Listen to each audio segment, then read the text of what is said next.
Hello, good evening dear students and friends. कैसे हो?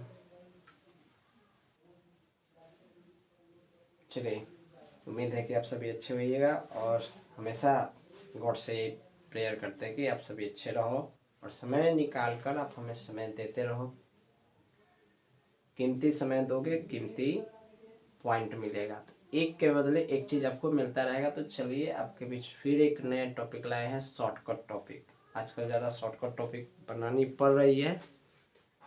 बहुत जल्द आपके सिलेबस का भी टॉपिक आने वाला है। तो चलिए, आज बात हम करने वाले हैं कुछ ऐसे टॉपिक्स जो आपका प्रीपोजिशंस का होगा और कुछ हिस्ट्री आपको रुपए के बताएंगे।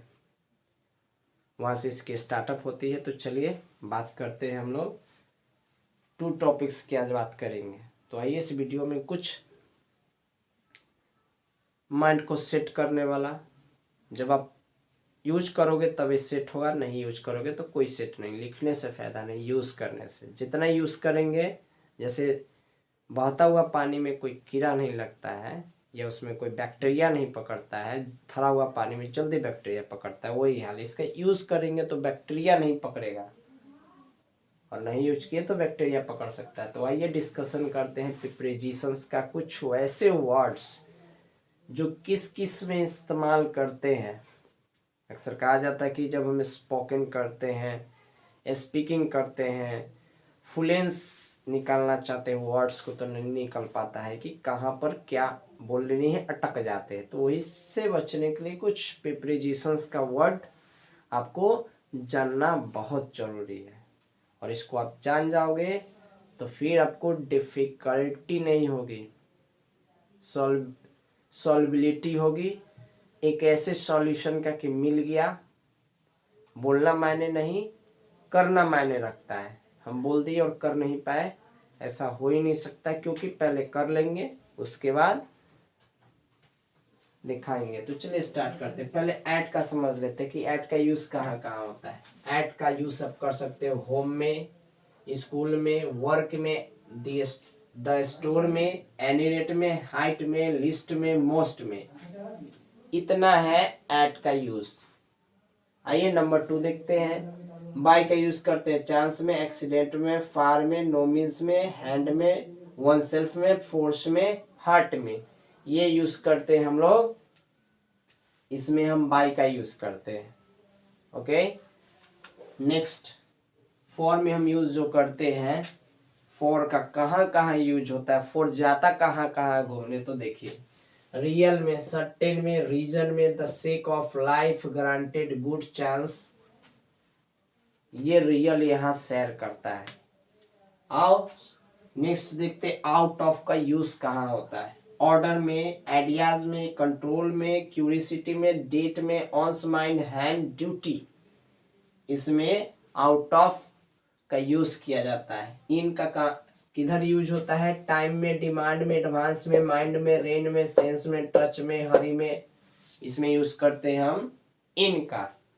ऑन का किधर यूज करते हैं, एवरेज में, बोर्ड में, बिहाफ, बिहाफ ऑफ में, फायर में, फुट में, गुड फॉर्म में, पेपर में, एंड में।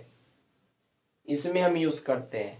अब आप यही सोच रहे होगे कि केवल आप शॉर्टकट बता दी, इससे काम नहीं चलने वाला। डियर, आप जाकर देखो ग्रामर के बुक में, और इसका सेंटेंस होगा, उसी सेंटेंस का मेन रूट हम आपके सामने बता रहे हैं। अब इसे रूट का इस्तेमाल कर करके सेंटेंस में यूज करो तो समझ में आ जाएगा।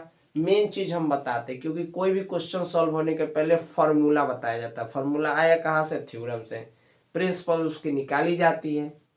तो टाइम कम रहता है, इसलिए शॉर्टकट फार्मूला वहां पे पटक दिया जाता है और वही फार्मूला की वजह से क्लियर हो जाता है।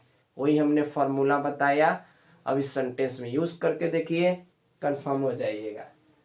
चलिए, अब हमारा प्रीपोजिशन का गेम ओवर। अब बजाते हैं गेम रुपए का, रुपया का। ठीक है, आइए स्टार्ट करते हैं। रुपए का इतिहास क्या है। पहले कौड़ी से स्टार्ट होता था। पहले के जमाने में कौड़ी चलती थी, जो हमारे परदादा दादा इसका यूज करते थे। धीरे धीरे कौड़ी से दमड़ी आया, दमड़ी से धेला आया, धेला से पाई आया, पाई से पैसा में हुआ, और पैसा से सीधा आना हुआ, और आना से डायरेक्ट किस में बदल गया, रुपया में। और इसका सिंबल होता है रूपी, यानी हमारे भारत का जो राष्ट्रीय संकेत जो चिन्ह होता है वो रूपी होता है। तो देखिए 3 फुट कौड़ी बराबर 1 कौड़ी, 10 कौड़ी बराबर 1 दमड़ी, 2 दमड़ी बराबर 1 धेला, 1 धेला बराबर 1.5 पाई, 3 पाई बराबर 1 पैसा जो पुराना है, और 4 पैसा बराबर 1 आना, 16 आना बराबर 1 रुपया, 256 दमड़ी बराबर 192 पाई, और ये कितने के धेला के बराबर होता है, 128 धेला के बराबर। 16 पैसा बराबर 16 आना जो 1 रुपया के बराबर होता है। ये बहुत पुराना था, अब थोड़ी चेंज हो चुकी है, अब 16 पैसा बराबर 1 रुपये होती है।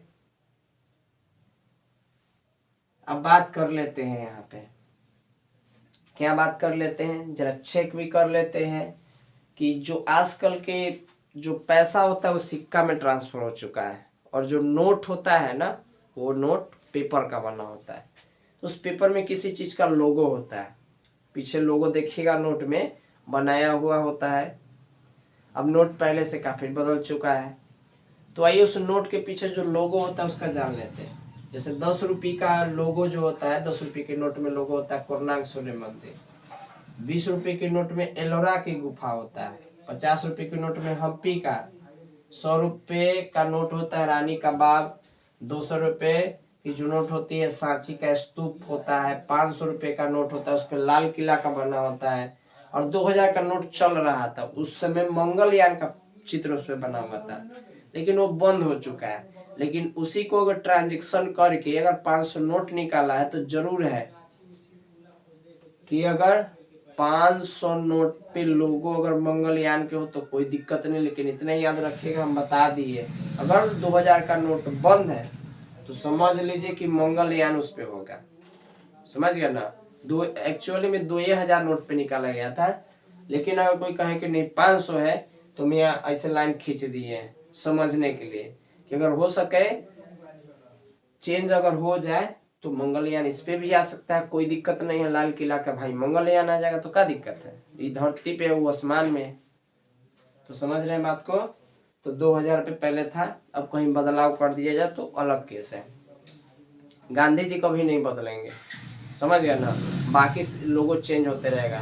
तो ठीक है, आपने समय दिया हमने आपको समझाने के लिए और आप समझने के लिए, इसको देखिए और ज्यादा से ज्यादा आप देखिए। इतनी मेहनत तब के लिए करनी पड़ती, फिर आप देखते नहीं हो। देखो, शेयर करो डियर्स, ये आज नहीं तो कल जरूर काम आएगा। ये मेरा नहीं, अपनी खुद की एक्सपीरियंस देखिए। आप इस अनुभव को समझते नहीं है। अभी कच्ची गोली मत खेलिए, जागिए। अब रैन कहाँ है जो सोबत है, जो सोबत है सो खोबत है, जो जागत है सो पावत है। समझ गया ना। कुछ करने के लिए, कुछ पाने के लिए कुछ खोना पड़ता है। गलत पैटर्न पे मत रहिए। कुछ पाने के लिए कुछ करना पड़ता है, करिएगा, उसमें आपका बुराई ही हो जाएगा। इसी को कहते हैं, इस पर सेट बैठता है। तो इसका सेंस एबिलिटी को चेक कीजिए। समझ गया ना। जंक में मत रहिए और आगे बढ़ते रहिए। तो इस टॉपिक को आपको अच्छे से समझ में आया, इसे नोट कर लीजिए। और समझने के लिए दिल की गहराइयों से प्रेम पूर्वक नमस्कार, धन्यवाद। मिलते हैं नेक्स्ट वीडियो के साथ। जय हिंद, जय भारत।